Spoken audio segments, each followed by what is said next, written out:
வணக்கம், இது உங்கள் தினக்கதிர். கரூர் நாடாளுமன்ற உறுப்பினர் ஜோதிமணி புதன்கிழமை அரசியல் கூட்டணிகள் பரஸ்பர மரியாதை மற்றும் நம்பிக்கையின் அடிப்படையில் கட்டமைக்கப்பட வேண்டும் என்று வலியுறுத்தினார். அதே நேரத்தில் முன்னாள் அமைச்சர் செந்தில் பாலாஜி காங்கிரஸ் உறுப்பினர்களை வேட்டையாடியதாக கூறப்படுவதை கடுமையாக விமர்சித்தார். அவரது செயல்களை திமுக கூட்டாளிக்கு அப்பட்டமான அவமரியாதை என்று அவர் விவரித்தார். கரூர் டவுன் காங்கிரஸ் மகிழா பிரிவு தலைவர் எஸ். கவிதா தனது முன்னிலையில் திமுகவில் இணைந்ததாக கூறிய செந்தில் பாலாஜியின் பேஸ்புக் பதிவை தொடர்ந்து இந்த விமர்சனம் வந்தது. இந்த அறிவிப்பு உடனடியாக காங்கிரஸ் தலைவர்களிடமிருந்து கடுமையான எதிர்வினைகளை பெற்றது. பதிலளித்த ஜோதிமணி தனது கட்சியின் கூட்டாளியின் நடத்தை குறித்து கேள்வி எழுப்பினார். கூட்டணி தர்மம் இரு வழிகளிலும் செயல்பட வேண்டும்.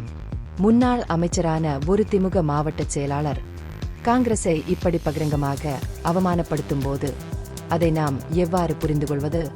கூட்டணி என்ற பெயரில் இதுபோன்ற அவமரியாதையை ஒருபோதும் ஏற்றுக்கொள்ள முடியாது.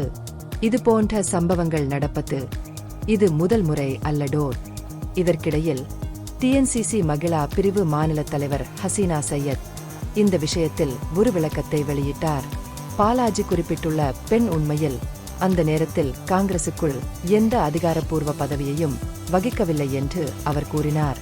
இந்த விளக்கத்தை தொடர்ந்து செந்தில் பாலாஜி தனது முந்தைய பேஸ்புக் பதிவை நீக்கி உடனடி சர்ச்சையை முடிவுக்கு கொண்டு வந்தார்.